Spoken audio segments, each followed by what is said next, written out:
Bien, on va aller dans la parole parce qu'aujourd'hui on a beaucoup à partager.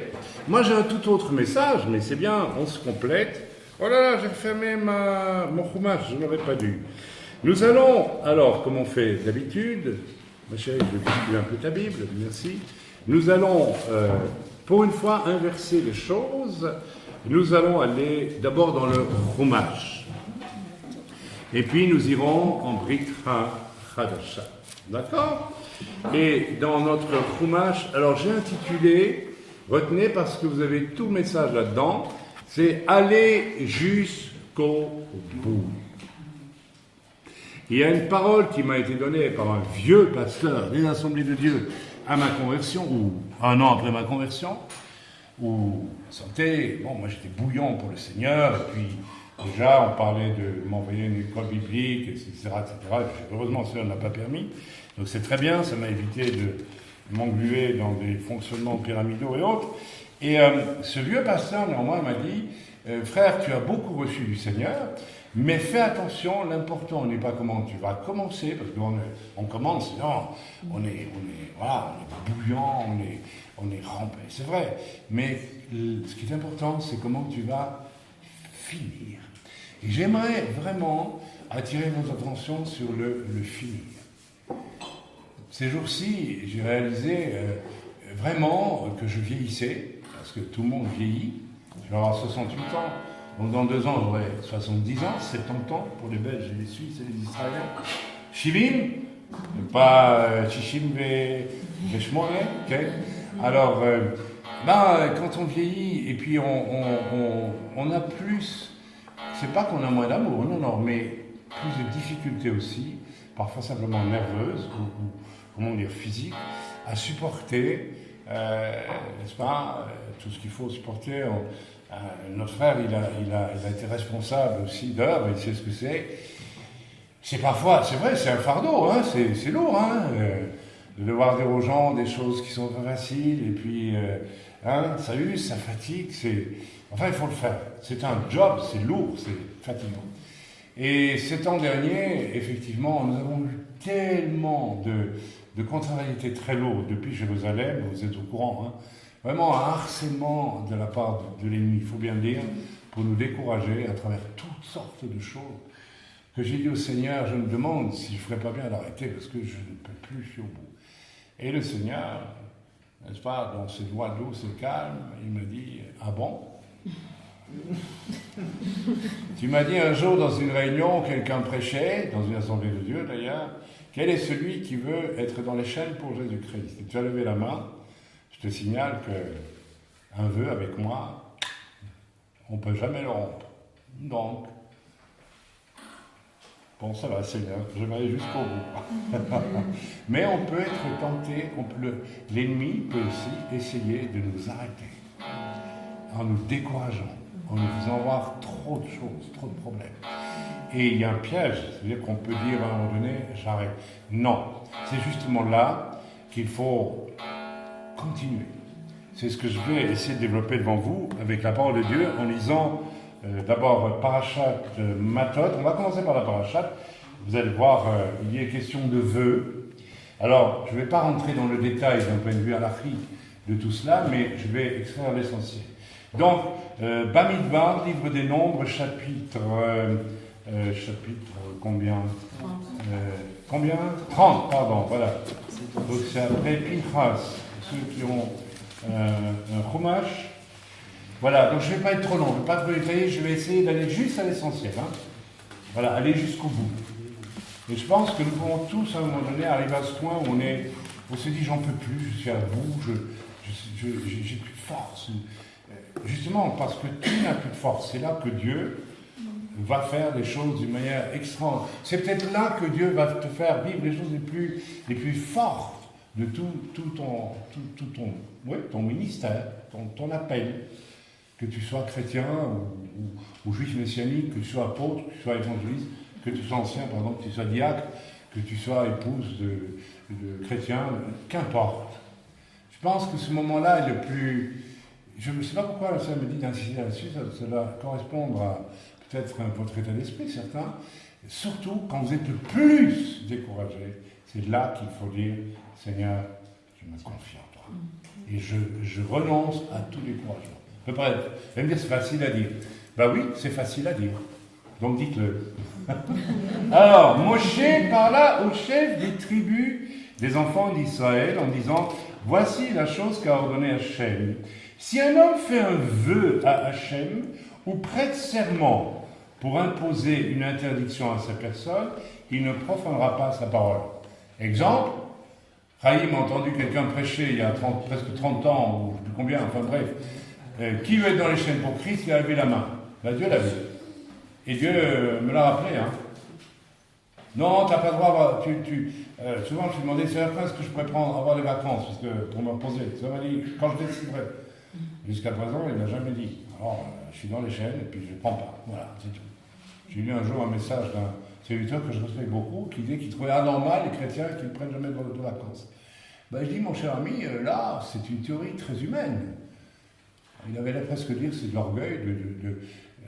Non, moi, je vois bien que chaque fois que j'ai voulu, c'est la première année où ma femme et moi, on va prendre un repos ici après le camp. On commence depuis 30 ans à jamais près. Alors vous allez dire qu'on est très orgueilleux peut-être, mais non, moi je vois bien que le Seigneur me dit non, il y a ça, il y a ça, il y a ça, il faut être là, il faut agir. Bref, donc un homme qui prête serment pour imposer une interdiction à sa personne, il ne profanera pas sa parole. Selon tout ce qui sort de sa bouche, il fera. Autrement dit, tout ce qui sort de sa bouche, il le fera. D'accord? J'aime bien la traduction de ce français qui est assez proche de l'hébreu. Selon tout ce qui sort de sa bouche, virgule, il fera. J'ai dit que j'étais à la chaîne pour Dieu, je fais en sorte, en conséquence.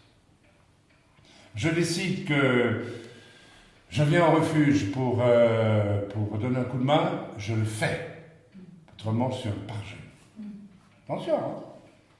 C'est pour ça que je vous dis toujours, quand on vient ici, on n'oblige personne. Vous savez qu'il y a des travaux à faire, mais on n'oblige personne. Ça va être une décision personnelle. Mais quand vous la prenez, vous devez vous y tenir. Dans le domaine des offrandes, c'est la même chose. Nous avons banni la dîme et tout ce qui s'ensuit, parce que c'est tellement confortable. Il y a quelqu'un qui pense pour moi, je donne 10%. C'est plus valable dans la Nouvelle Alliance. La loi est accomplie. C'est parce que les gens étaient avares qu'on leur a imposé, n'est-ce pas? Voilà, tu n'auras ça. Mais nous sommes plus censés l'être. Donc c'est la même chose. Hein. Nous demandons individuellement à Dieu ce que nous devons faire.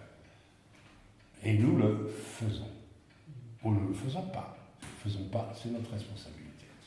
Ce que Dieu demandera à Samuel sera différent de ce qu'il demandera à moi. Ce qu'il me demande à moi sera différent de ce qu'il demande à vous, selon les temps de prière. Quand l'Écriture dit « mettez à part ce que vous devez mettre à part le premier jour de la semaine », donc après Shabbat, c'est à vous à le faire. C'est pas 10%, c'est ce que Dieu vous montre. C'est rien, ou c'est 1 euro, ou c'est 500 euros, je ne sais pas. C'est vous qui faites savoir. Peut-être même Dieu vous demande de soutenir ailleurs. Faites-le. Il faut obéir à Dieu. Voilà. Le corps du Christ, ce n'est pas une église comme ça, c'est le corps. J'ai rien contre. Si c'est vraiment Dieu qui vous... Faites ce que vous voulez. D'ailleurs, nous soutenons le collège d'Anier. Ce n'est pas notre église. Mais Dieu nous a mis à cœur de le faire. Parce que des gens qui se donnent comme ça et qui enseignent sans salaire, moi, mon cœur est déchiré. Je dis, bon, et je comprends qu'ils n'ont pas tellement de soutien, finalement, puisqu'ils sont là, n'est-ce pas, avec des jouets pour enfants complètement dépareillés. C'est une honte que le corps ne fasse rien pour ceux qui se donnent pour éduquer nos enfants de nouvelle génération, hors des écoles, etc. Donc, ça aussi, c'est le corps. Donc, je trouvais que c'était très bien. Et nous avons prié ensemble. Je n'ai pas décidé tout seul. Hein. Nous avons prié collectivement. Et Dieu nous a convaincus qu'il fallait les aider. Donc, nous les aidons. C'est bien, c'est formidable. Mais nous les irons jusqu'au bout. Il y a 4 000 € à trouver. 4 000. Nous les produirons. Parce que nous nous sommes engagés. Nous leur avons écrit. D'accord? Donc, on ira jusqu'au bout. C'est pas de problème. Il y a plus de joie à donner qu'à recevoir. Donc, c'est nous qui sommes bénis. On est bénis. Amen.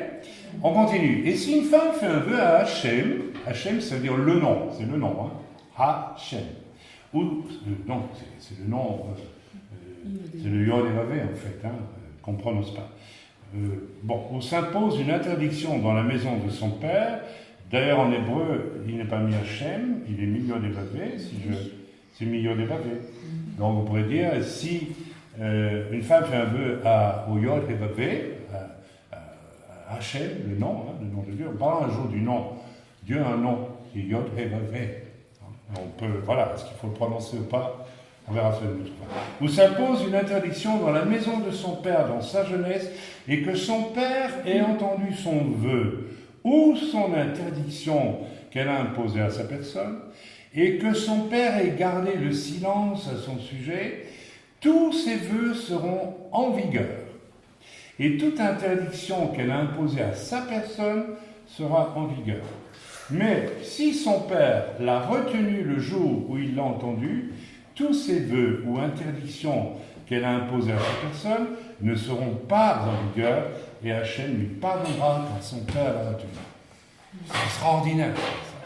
D'abord, ça amène une notion importante, c'est que tant que vous êtes dans la maison de vos parents, votre père et votre mère, bien sûr, mais votre père en premier a autorité sur vous.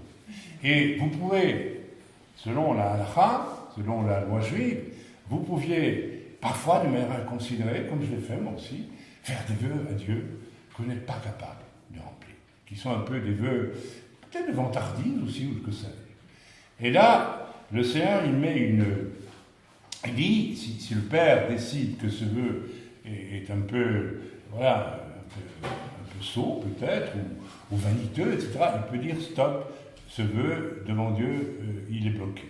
Voyez-vous? Donc, si vous continuez à lire, vous verrez que tout ce qui suit a trait au vœu que l'on fait à Dieu, etc., etc. Alors, qu'est-ce que j'essaie de vous dire à travers ce passage? Eh bien, ce que j'essaie de vous dire à travers ce passage, c'est ceci, c'est que tout tourne autour de vœux faits à Dieu dans ce début de Parashat Matot, et le fait de tenir, n'est-ce pas, c'est d'aller jusqu'au bout de l'engagement qu'on a avec le Seigneur. Et vous voyez, donc déjà dans le Tanakh, il y avait cette notion, quand je fais un vœu à Dieu, je vais jusqu'au bout. Alors, d'une certaine façon, rappelez-vous, quand vous êtes venu Yeshua, vous n'êtes pas juif, donc vous êtes venu, mais vous avez été greffé sur Israël, sur l'olivier, rappelez-vous, donc vous êtes tenu aux mêmes rigueurs morales. Et implicitement, quand on est sauvé, on accepte Yeshua comme notre sauveur, mais aussi comme notre Seigneur. C'est-à-dire c'est lui qui va diriger ma vie, et plus moi qui vais... Et beaucoup de gens sont sauvés, mais ils dirigent leur vie. Et ça peut déboucher sur les choses dont Eric nous a parlé ce matin. Ma propre justice. Vous voyez ? Et il y en a beaucoup comme ça. D'où l'importance, ne soyez pas attristés. Si Dieu, vous rentrez en plein fouet en confrontation avec Dieu au début de votre conversion, où Dieu vous dit ta propre justice, tu vas la mettre par terre. Tu vas la mettre par terre.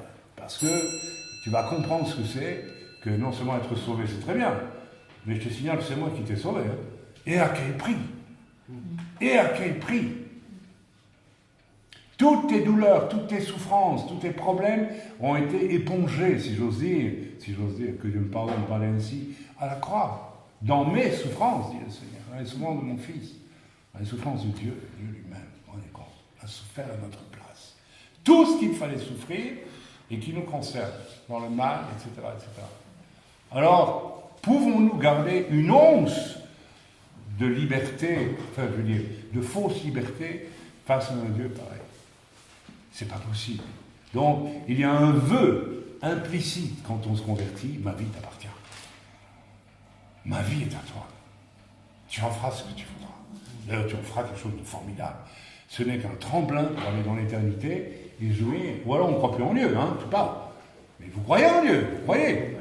Ok, donc, cette importance d'aller jusqu'au bout, absolument jusqu'au bout de ce que Dieu, n'est-ce pas, oui. Voilà. Donc, on voit ici dans Parashat Matot aussi l'extrême délicatesse de Dieu, voyez-vous. C'est-à-dire que donc ça ne fait que mettre en valeur la grande force des vœux, n'est-ce pas, que nous faisons implicitement dès notre conversion. Nous avons un vœu. Ma vie t'appartient. Si tu n'as pas fait ça à ta conversion, je peux me poser la question, est-ce que dans ton cœur, vraiment, tu es devenu un avec Dieu? Parce que vous savez, quand j'ai parlé l'autre jour du levain et de la farine. Alors le vin est comparé dans l'Écriture à la fois à l'hypocrisie, mais il est comparé aussi au royaume de Dieu. C'est-à-dire, le levain peut le comparer, par exemple, à Dieu, dans ce cas-là, et la farine, c'est vous. Et quand les deux se mêlent intimement dans le pain, vous ne pouvez plus trouver trace, plus savoir où est la farine et où est le levain. C'est intimement brassé, mêlé, n'est-ce pas? Donc, quand je viens au Seigneur, ma vie doit être intimement liée à celle du Seigneur. Ne dit-on pas qu'il habite en moi, n'est-ce pas? S'il habite en moi, il n'habite pas seulement un quart il veut habiter tout. Et d'ailleurs, il chasse. Il travaille pour chasser tout le reste. Hein? Il a encore cette patience et cet amour. Donc, l'importance d'aller jusqu'au bout et les délicatesses que Dieu a par rapport à la jeune fille, par exemple, qui fera un vœu inconsidéré, montre à quel point Dieu attache de l'importance au vœu. Et il aurait pu dire, si une jeune fille fait un vœu et puis que c'est inconsidéré, disons rien, on fait rien. Non, Dieu attache beaucoup d'importance au vœu. Pourquoi? Parce que lui, de son côté, il n'a qu'un vœu, c'est de vous sauver. Et le vœu est absolu.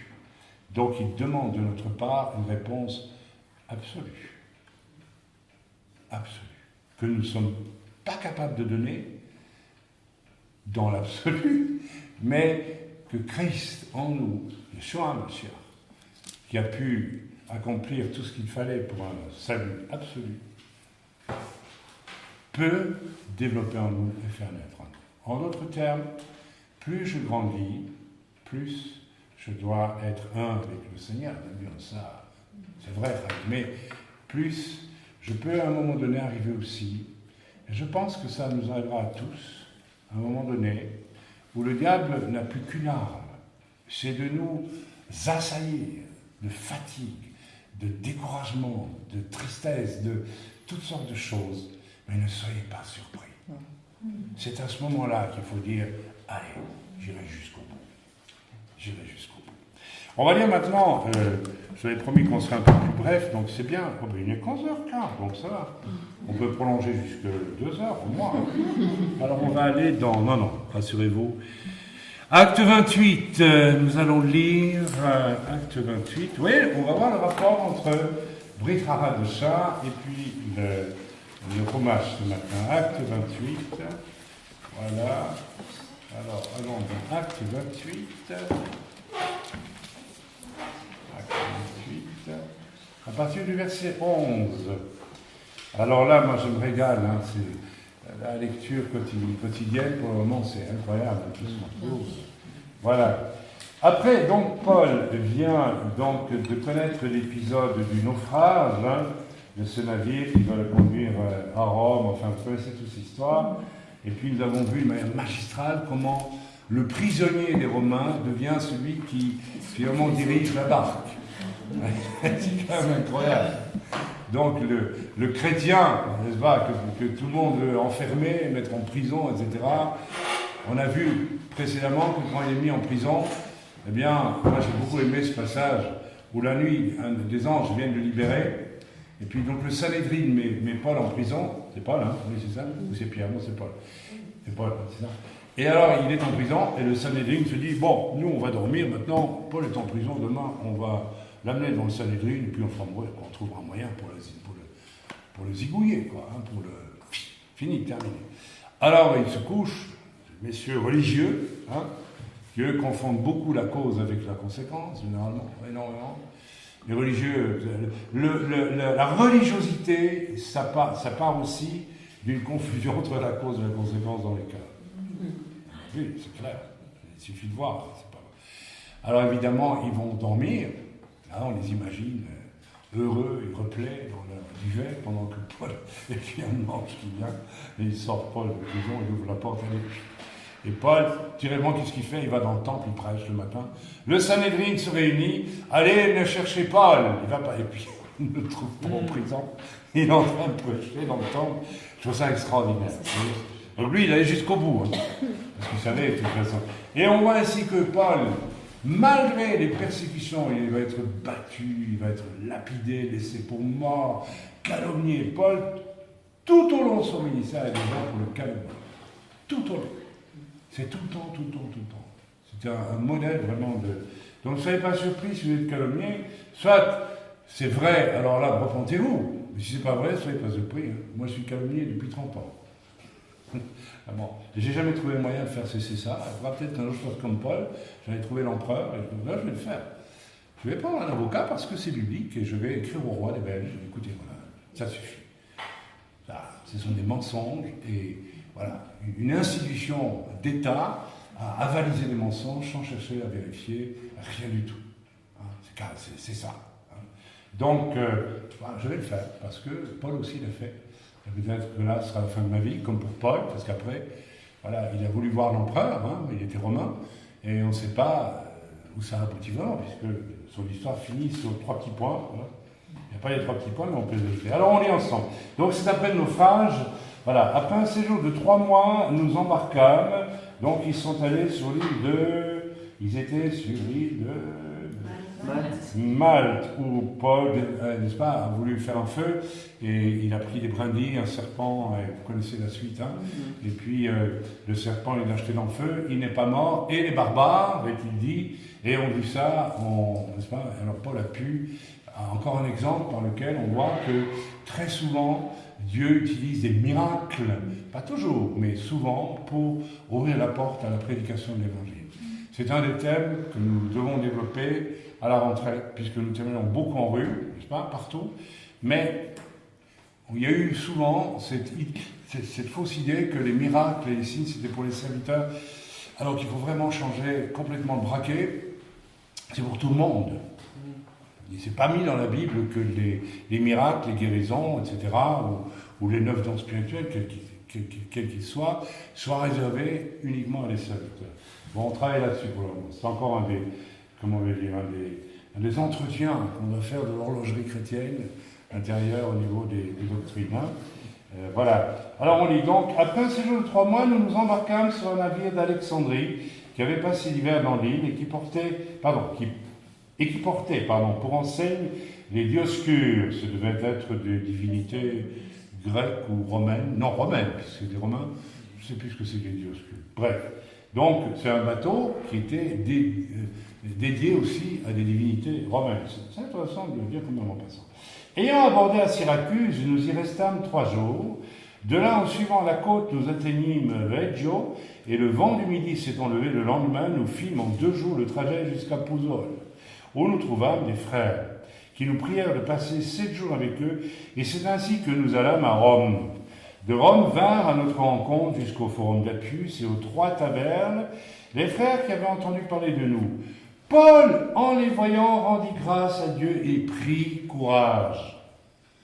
Ça veut dire que Paul était découragé. En fait, Paul, qu'est-ce qui a peut-être le plus découragé Paul? Qu'est-ce qui peut le plus décourager un homme? C'est l'impuissance qu'il a devant le mal. Et je pense que ce qui a vraiment le plus, et je dis ouvertement, je m'en réfère à ma propre expérience, je ne suis pas Paul, loin de là, vraiment pas, 1%, peut-être pas plus, même pas un demi. Bon. Mais qu'importe, il ne faut pas non plus faire de la fausse humilité. Ce que nous vivons aujourd'hui, c'est fatalement semblable à ce que vivaient nos pères dans la foi. Voilà, il n'y a pas des grands héros et des petits héros. On est tous quelque part ou des vainqueurs ou des vaincus. Voilà. Je pense que ce qui a dû vraiment miner Paul, c'est justement tous ces gens qui l'accompagnaient pour le calomnier. Et il ne pouvait pas, il a dû souffrir, c'est une souffrance, je l'ai vécu cette souffrance, de voir mon ministère diminuer dans l'impact par rapport aux gens du fait des mensonges. Ça, c'est une épreuve terrible. C'est une épreuve terrible. C'est comme si on vous prend vos enfants. Pour une maman, perdre un enfant, il n'y a rien de pire. J'ai vu une de mes tantes qui a perdu mon cousin. Il était tué, il avait 12 ans. Elle ne s'en est jamais remise. Elle en est morte. Elle n'était pas elle, elle n'était pas née nouveau. Mais c'est une tragédie de voir une maman qui perd un enfant de 12 ans et de voir comment... C'est des douleurs qu'on n'arrive peut-être jamais à... Sauf si on est enfant de Dieu, oui. C'est différent, mais qu'on n'est pas enfant de Dieu. Donc, il y a des douleurs inextinguibles parfois. Et je pense pour un serviteur, je parle honnêtement là, pour voir qu'on diminue par le mensonge votre impact, ce n'est pas une question d'orgueil. C'est une question que vous avez un amour dans le cœur et vous voulez que les gens en profitent. Vous recevez des messages. Quand même, quand on reçoit des messages comme Echad, le livre que notre frère a un peu distrait tantôt avec l'histoire de la... C'est des révélations magnifiques et vous aimez les communiquer. Et quand vous voyez que par jalousie, même ce livre Echad, vous n'imaginez pas combien l'ennemi l'a combattu, ce livre, pour empêcher qu'il soit lu. Je ne rentrerai pas dans les détails. Donc je pense que Paul était découragé. Paul était découragé. Il se dit, mais voilà que je suis embarqué dans toute une histoire pour aller défendre, au fond, la vérité me concernant, mon honneur, quelque part, mon honneur, oui, à Rome. C'est terrible.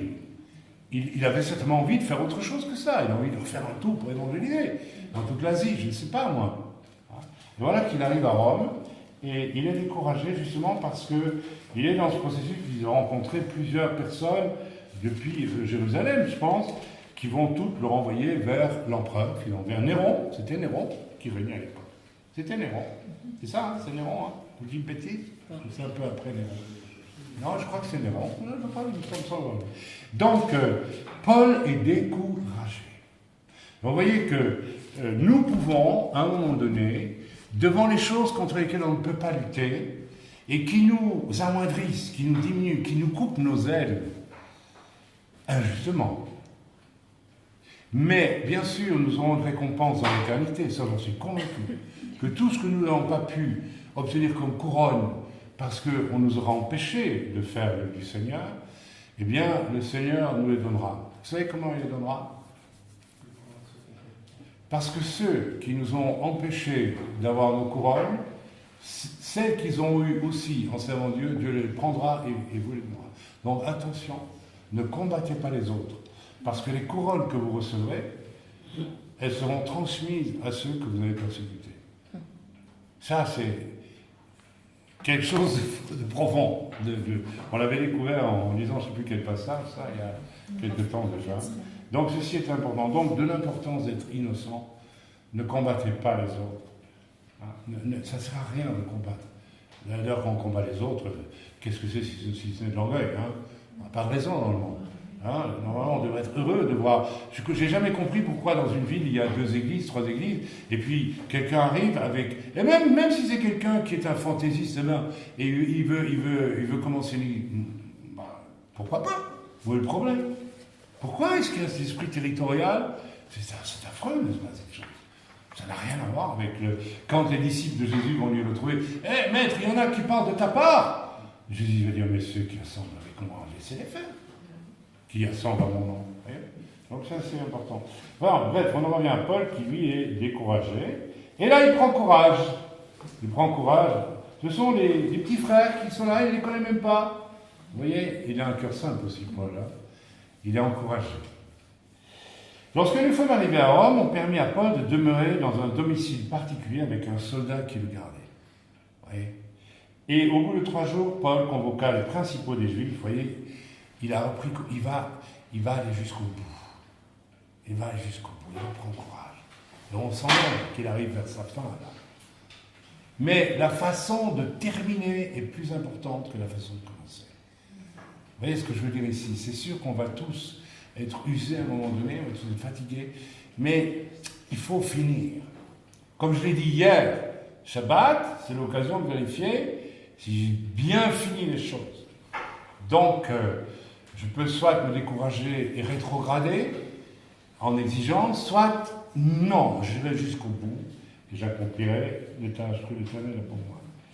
Il leur adressa ces paroles, hommes frères, sans avoir rien fait contre le peuple, ni contre les coutumes de nos pères. J'ai été mis en prison à Jérusalem et livré de là entre les mains des Romains. Après m'avoir interrogé, ils voulaient me relâcher parce qu'il n'y avait en moi rien qui mérite la mort. Mais les Juifs s'y opposèrent et j'ai été forcé d'en appeler à César, puisqu'il était romain aussi, Paul, n'ayant du reste aucun dessein d'accuser ma nation. Voilà pourquoi j'ai demandé à vous voir et à vous parler, car c'est à cause de l'espérance d'Israël que je porte cette chaîne. Vous voyez? Et il avait une chaîne physique. Là, il prêche à des Juifs dans sa maison, là, avec un soldat romain, et il a des chaînes. Et aussi, il y a bien sûr la chaîne, n'est-ce pas, entre lui et Dieu. Ils lui répondirent, nous n'avons reçu de Judée aucune lettre à ton sujet, et il n'est venu aucun frère qui ait rapporté ou dit du mal de toi. Encore, ouf. Il peut prêcher. Vous connaissez l'histoire de Finet qui disait, quand il est venu en Angleterre, il se dépêchait d'aller d'une église à l'autre parce que la rumeur et la calomnie, le précédent, on lui fermait les portes. Mais nous voudrions apprendre de toi ce que tu penses, car nous savons que cette secte rencontre partout de l'opposition. Ils lui fixèrent un jour, et plusieurs vinrent le trouver dans son logis. Paul leur annonça le royaume de Dieu en rendant témoignage et en cherchant par la loi de Moshe, s'il vous plaît, pas la loi de Moshe, par la loi. Pas seulement les prophètes, déjà par la loi, Paul était capable de démontrer que Jésus était le Messie. Alors, quel est le chrétien qui est capable de faire ça aujourd'hui? Eh bien, commencez à étudier à fond avec les commentaires rabbiniques, s'il vous plaît, parce que les rabbins, ils sont extraordinaires, ils parlent souvent de Jésus, ils ne s'en rendent pas compte, ou ils ne veulent pas l'admettre, mais ils parlent de Jésus sans arrêt. Moi, je vous assure que je trouve Jésus dans tous les commentaires. Pas tous, mais très souvent. Et c'est bien. Alors moi, je vais voir tout ce qui me parle de Yeshua. je le lis. Même ceux qui ne veulent pas le reconnaître comme Messie. Bien que, vous savez, récemment, j'ai entendu une émission sur Internet du Rav Dinovitch. Vous connaissez Rav Dinovitch, qui avait invité je ne sais pas, un évêque ou un nonce, je ne sais pas trop quoi, quelqu'un du Vatican qui commençait honnêtement à se rendre compte qu'il lui manquait tout pour comprendre le Nouveau Testament. Et donc, il s'est rapproché du Rav Dinovitch pour écouter les cours. Et puis, comme c'était un grand catholique, il y avait dans la salle des Juifs qui étaient présents. Et une ou deux femmes se sont levées en colère, ont dit « Mais comment pouvez-vous recevoir cet homme qui représente une institution qui nous a persécutés ?» Puis ça tournait vraiment à l'échange colérique. Et Dinovic est intervenu. Et moi, j'ai trouvé ça extraordinaire. Il a dit, écoutez, et ça c'est très juif aussi, quand on accueille quelqu'un, on est responsable de lui sous sa tente. Hein. On ne le laisse pas maltraiter par autrui. Les Arabes font la même chose. Quand j'étais porté des Bibles dans un pays, il y a des années, quand j'étais reçu, plus personne ne pouvait me toucher. C'est très moyen-oriental, ça. Et donc Dinovic a pris parti pour le bonhomme, et a dit, écoutez, arrêtez s'il vous plaît. Donc, il est venu chez nous en nous disant que, voilà, il se rend compte qu'il lui manque des choses. Écoutez, c'est un acte d'humilité. Est-ce que nous l'aurions? Nous, c'est un acte il était honnête. Et puis à un moment donné, il dit, je sais bien que la question qui fâche pour nous, qui vous fâche aussi, c'est Jésus, hein, c'est ça. Eh bien, je vais vous dire, calmement, il faut qu'on mette les pendules à l'heure. Ce Jésus qui dit, alors écoutez bien, c'est enregistré, il avait tout pour être le Messie.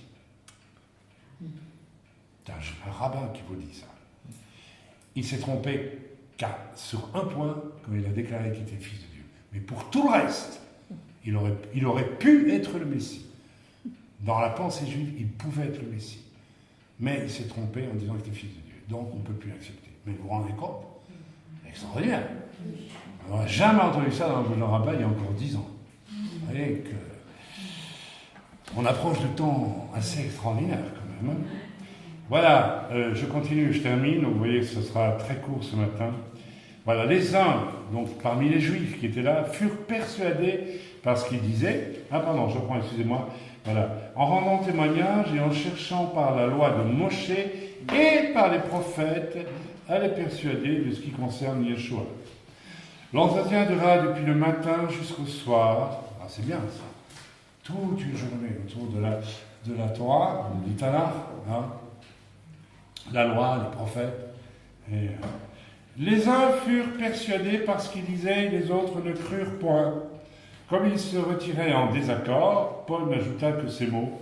C'est avec raison que le roi Racoudès, le Saint-Esprit, parlant à vos pères par le prophète Isaïe, a dit, va vers ce peuple et dit, vous entendrez de vos oreilles et vous ne comprendrez point. Vous regarderez de vos yeux et vous ne verrez point, car le cœur de ce peuple est devenu insensible. Alors vous voyez, attention à ce passage. Le cœur de David était-il sensible quand il a péché et que Nathan est venu lui dire la vérité? Oui ou non? Son cœur était sensible. Sensible, c'est vrai, voilà. Le cœur de Saül était-il sensible? Pas du tout. Pas du tout. Et l'insensibilité du cœur va avec l'humilité, avec l'orgueil, et finalement la bêtise. Ça devient ridicule à la fin. Quand vous allez bien, c'est ridicule. Ça tourne en ridicule. L'homme orgueilleux devient... Vous pouvez avoir des gens très intelligents, s'ils ne laissent pas de briser l'orgueil, ils deviennent ridicules. Ils deviennent bêtes. La bêtise n'étant pas le QI, hein, c'est pas ça. C'est les actes qu'on pose. Attention à ça. Et quelqu'un de modestement intelligent, mais qui est sensible et vrai, son intelligence va grandir pour se développer. C'est-à-dire qu'il aura les bons réflexes. L'intelligence, c'est la faculté de s'adapter, finalement. Voilà, c'est tout. Peut-être c'est ça, je ne sais pas. Ok? Donc, très important, ce peuple n'a plus de sensibilité du cœur. Donc, on ne peut plus rien en faire. D'accord? Va vers ce peuple et dit, etc. Car le cœur de ce peuple est devenu insensible. Ils ont endurci leurs oreilles et ils ont fermé leurs yeux. Ça a été le cas pour les 3 dernières années. Hein, on peut dire avec joie maintenant, il y avait des gens qui péchaient. Ce n'est pas des péchés graves, quoique. Non. C'était pas de l'adultère, ni du vol, ni de tout ça, mais des choses qui faisaient du tort à autrui. Et on avait beau répéter, et oui, pardon, et puis on recommençait. Et parce que le cœur de ces personnes s'était habitué à leurs mauvaises habitudes. On les avait peut-être jamais reprises en réalité, parce qu'on n'avait pas eu le courage pour le faire. Et là, on a dit, bon maintenant, ton cœur est devenu tellement insensible, on te met au banc de l'église pour que tu retrouves ta sensibilité de cœur face à face avec Dieu. Et ça a marché. Ça a très bien marché. J'ai vu qu'il y a eu vraiment, là, à ce moment-là, des brisements. Donc c'est très très important. On revient sur le message d'Éric, et surtout ce qui a été dit depuis le début de la semaine, s'il vous plaît, quand vous êtes repris, soyez honnête tout de suite, dites c'est vrai, je demande pardon, et vraiment, et faites-le vraiment du fond du cœur, vous allez gagner un temps fou. Amen. Amen. Ils ont endurci leurs oreilles et ils ont fermé leurs yeux. Fermé leurs yeux, vous vous rendez compte? C'est fort, hein? Je veux même plus voir. Non, vous m'avez dit, mais je veux plus. Non. Parfois, il y a des gens, quand ils ne veulent pas entendre, ils remarqué, ils ferment leurs yeux. Non, tais-toi, je veux l'entendre. De peur qu'ils ne voient de leurs yeux et qu'ils n'entendent de leurs oreilles. C'est terrible, non? Qu'ils ne comprennent de leur cœur et qui ne se convertissent et que je ne les guérisse. Sachez donc que ce salut de Dieu a été envoyé aux païens et qu'ils l'écouteront. Lorsqu'il lui dit cela, les Juifs s'en allèrent tout contents, très heureux en disant « Tant pis pour nous, vive les païens ». Non, discutons entre eux vivement. Vous voyez, ça c'est aussi caractéristique. Celui qui a le cœur lié, il ne va jamais être heureux pour les autres. Faites ce test pour vous-même. Quand quelque chose de bien qui arrive à votre voisin, qu'est-ce que vous ressentez au fond de votre cœur? Qu'est-ce que nous ressentons au fond du cœur? Eh bien, il faut avoir l'honnêteté parfois d'admettre qu'il y a de la jalousie, par exemple. Ah, c'est un non-sens, la jalousie. Ça n'a pas de sens. À toi, tout a été offert comme à ton voisin. Alors, si aujourd'hui il est béni, ben réjouis-toi, tu l'as été hier, tu le seras demain. Où est le problème? Et s'il n'avait même aucune bénédiction, où est le problème? C'est cette fameuse parole qui m'a... Moi, j'ai eu un père spirituel, c'est Richard Von Brandt, qui voulait m'établir dans le ministère, d'ailleurs, quand je l'ai rencontré. Il m'a fait passer une semaine épouvantable. Pendant une semaine, vous dites que je ne suis pas sévère, mais si vous avez connu des hommes de Dieu comme ça, quand je l'avais invité à venir pour prêcher à Malmedy en Belgique, il y a longtemps, il y a presque 30 ans, et puis dès que je l'ai pris à la gare, il m'a... Mais alors là, ça a été terrible. Et au bout d'une semaine, pas des choses méchantes, mais très dures, très... Et au bout d'une semaine, il a demandé, devant quelqu'un qui était jaloux de moi d'ailleurs, on vous a déjà établi dans le ministère, vous? Je dis, ah non, qu'est-ce qu'il me dit? Ben, une semaine qu'il me tape dessus, écoute, il ne tapait pas dessus, mais il était vraiment très froid, très dur. Et puis j'ai compris, ça y est, il m'a testé. Elle a dit, ça vaudrait la peine qu'on vous établisse. Voilà, donc, voilà. Pourquoi je dis ça, je ne sais plus, mais bref. Voilà, sachez donc, oui, nous n'avons pas à être... Alors évidemment, Dieu avait tout organisé parce qu'il y avait dans cet endroit un homme qui faisait tout pour me copier, parce qu'il y avait une jalousie. C'est vrai que j'étais très béni, j'étais quelqu'un de très mauvais, donc Dieu m'a fait grâce et il m'a beaucoup béni. Alors il y en a qui sont jaloux, ça. Il y a des gens qui veulent tout. Vous avez jamais rencontré ce genre de personnes qui vous jalousent, qui veulent toujours, qui vous suivent, qui fouillent? Je me rappelle au début de ma conversion, on avait j'étais dans une toute petite église, non, la deuxième où on est allé, et oui, effectivement, tout ce qu'il y a de juif en moi me branchait très fort sur certaines choses, et nous avions dans l'église un brave garçon, mais qui était le fils d'un ancien SS volontaire dans l'armée allemande. Alors, vous voyez un peu, et il était manifestement marqué par des malédictions terribles. Tu t'en rappelles?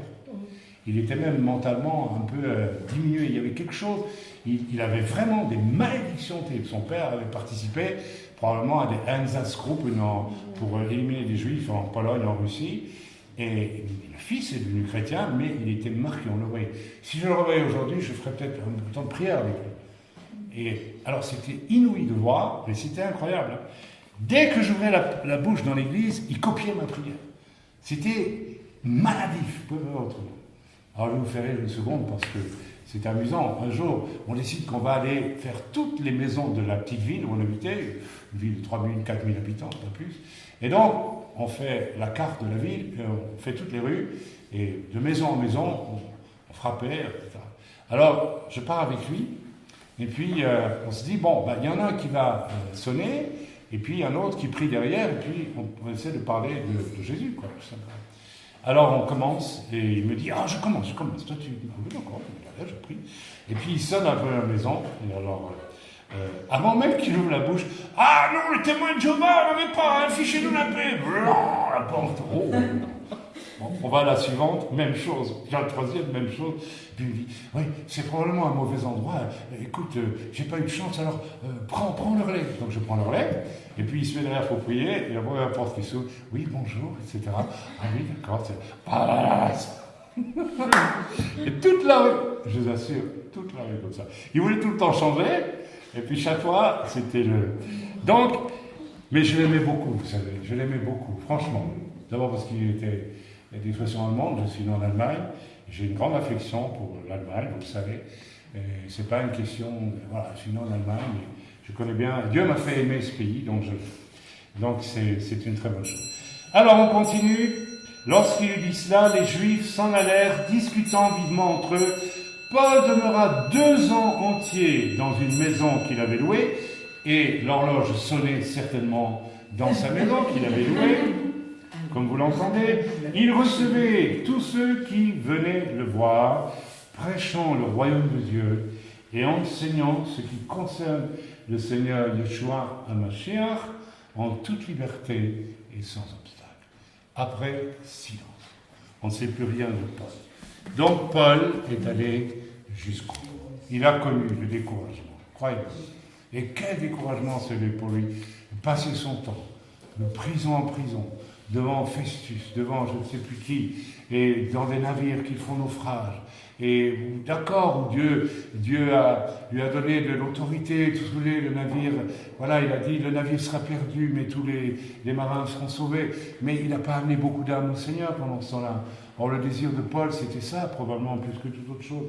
Donc la finale, dans l'histoire de Paul, est une chose que Dieu m'a fait aimer en le lisant l'autre jour. On pourrait dire que c'est parce qu'on a un silence après. Et c'est un silence éloquent qui part. Il dit quelque chose, ce silence. Et que Paul a vaincu. Et Paul est allé jusqu'au bout. La couronne, c'est au ciel, c'est pas sur la terre. J'aimerais vraiment insister là-dessus, parce que c'est un moment d'insister là-dessus. Quelque part, nous cherchons tous quand même à être couronnés sur terre déjà. On aime bien qu'on nous aime, c'est normal, on aime bien être apprécié.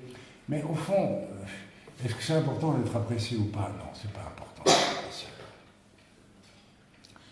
Le plus important, c'est que Dieu nous apprécie. Quand j'ai été ravi au ciel, il y a 16 ans maintenant, 17 ans, quand j'ai vu Jésus au ciel, j'ai su que l'important, c'était que Dieu nous juge et que Dieu nous apprécie. L'appréciation des hommes, de toute façon, ça ne vaut en fait rien du tout. Ça ne vaut rien du tout. Mais au fond, nous-mêmes, nous avons peut-être ce désir, et peut-être que ça nous décourage un peu si on ne nous a pas... J'ai connu plusieurs ministères, maintenant j'y pense, d'hommes qui ont cessé, ont abandonné le ministère parce qu'ils étaient découragés.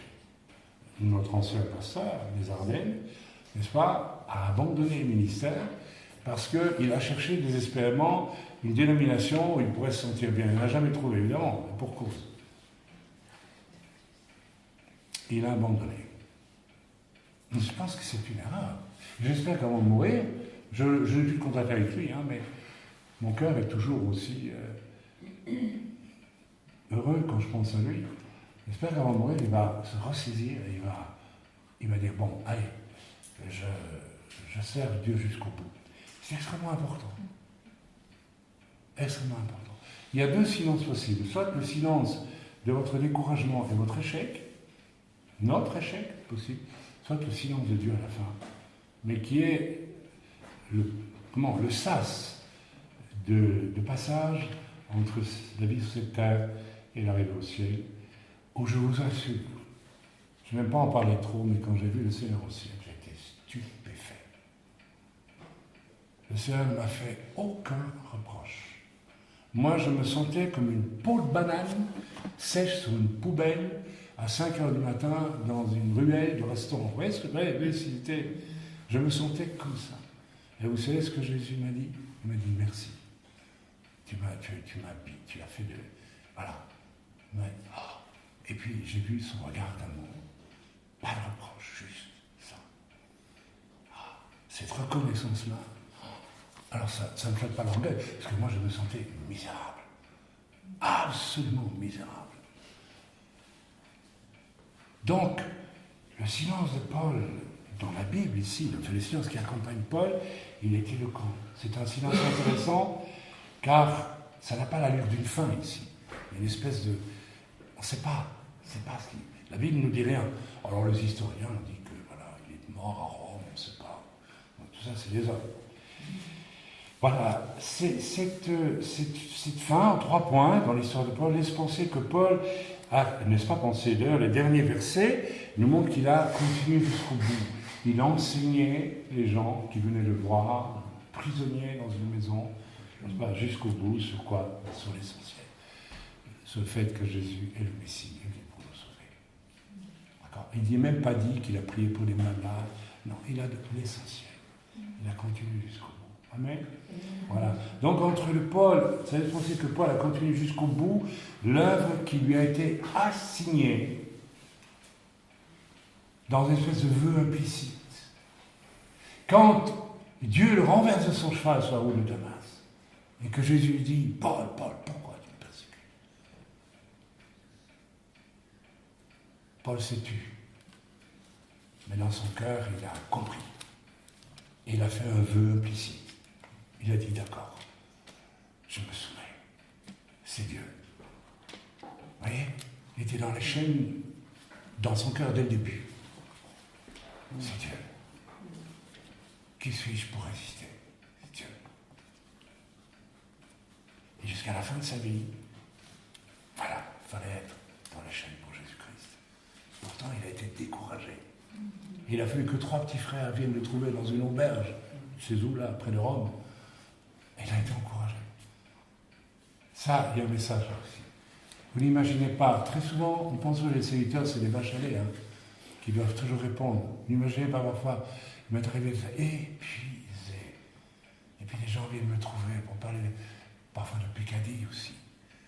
Mais parfois aussi, peut-être pour montrer qu'ils sont là, simplement. Alors il faut parfois penser aussi, n'est-ce pas, comment je peux être pour encourager un serviteur? Il y a des choses qui encouragent. Vous dites bonjour avec un sourire, vous n'imaginez pas comme ça fait plaisir. C'est tout. Mais non, ne mettez pas les couches, certains. Ça va, Karim? Bon, ça va. Tu veux montrer que tu es là? Mais simple, tout simple. L'Église doit être faite de choses simples et vraies. Amen. Je pense que je vais bientôt terminer sur ce message. Voilà, Paul a accompli depuis la route de Damas, le chemin de Damas, jusqu'au bout. Ces jours-ci, je vous avoue, j'ai eu un moment de découragement. Je dis, Seigneur, je n'en peux plus.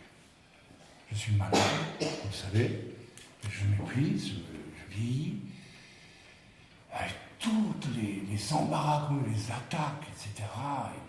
Alors qu'on voudrait avoir des âmes sauvées à Jérusalem, et qu'on n'a que des soucis domestiques invraisemblables. On voit bien que l'ennemi, tout ça. Vous savez, vous connaissez, on vous a raconté. Je dis, Seigneur, peut-être ce serait bien que je m'arrête. Je suis épuisé, je suis fatigué. Et ça va aller, non, jusqu'au bout.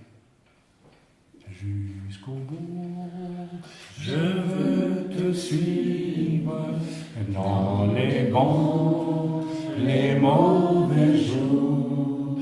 À toi je pourrais vivre, à toi Jésus pour toujours. Voilà. Donc la leçon de ces points de suspension que j'imagine, n'est-ce pas, dans l'histoire de Paul, ce silence nous dit que Paul a été jusqu'au bout de sa mission. Sans publicité humaine. C'est peut-être la partie la plus glorieuse du mission. On ne sait plus rien de lui. Vous connaissez l'histoire du Sadducéen aussi? Un homme vraiment de Dieu. Il est venu en Suisse dans les années 20, 1920, et puis il a dit, je ne viendrai plus jamais. Ça ne vaut pas la peine. Il l'a écrit. Et il est retourné en Inde et il est parti dans l'Himalaya. Il a grimpé la montagne pendant des mois, des semaines, tout seul, pour aller chercher une âme Je ne sais pas si au Himalaya on trouve beaucoup d'âmes, mais il y en a, paraît-il, des gourous, des gens comme ça. Et il est allé à la recherche de quelques âmes perdues. Et un jour, on a pu retrouver le salut sur merci. On ne sait pas où il est passé. Il a disparu. Il a peut-être été enlevé par Dieu, on ne sait pas. C'est possible, on ne sait pas.